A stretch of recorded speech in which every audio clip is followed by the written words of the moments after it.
Over the last 3 months, me, Morgan James, Thomas Hopkins, Connor Liggins and Zach Rayburn have been participating in the Renesas MCU Car Rally. As a team, we are representing the University of Gloucestershire, and in March we plan to travel to Nuremberg in Germany in order to attend the MCU Car Rally. This is the car. It consists of 2 gearboxes, a backboard, a motor drive board, a logic board, a servo motor, and a sensor board. The sensor board tells the car what adjustments it needs to make to the motors and what direction the servo motor needs to turn. It does this by using light sensors on the bottom that detect the white strips of the track underneath the car. The program loaded on the logic board then uses this data in order to turn the car appropriately. The backboard is made of plastic, which we cut out to shape according to the instructions that were given to us. The edges and corners were sanded down to make it smooth. The motor board controls the speed of the 2 motors attached to the back wheels. This can control the speed of the car and can alter the direction that it travels in by making the wheels turn at different speeds. The motor board came blank and we had to solder all of the components onto the board by hand. The logic board, or the microcontroller, is the brain to the car. It processes all of the data from the sensor board and changes the direction and the speed of the car depending on what type of track it is on. We load the program onto the microcontroller using a micro USB cable that we plug into the side of the board.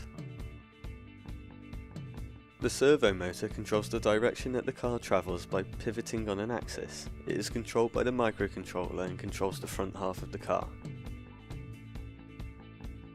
The wheels of the car came in parts and had to be assembled before we could use them.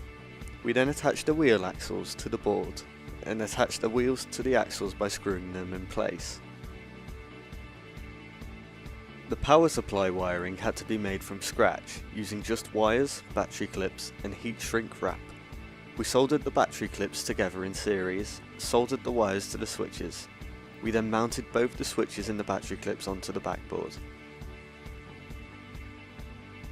The program on the microcontroller uses bit masking and switch statements in order to choose the correct function depending on the white strip that it can detect below it.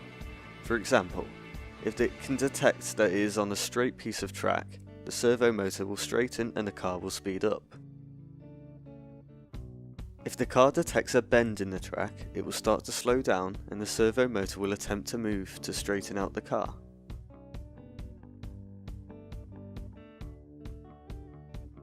If the car goes over 2 white strips within a certain time, it will slow down and start searching for either a left or right 90-degree turn, and the servo motor will turn in accordance with the direction.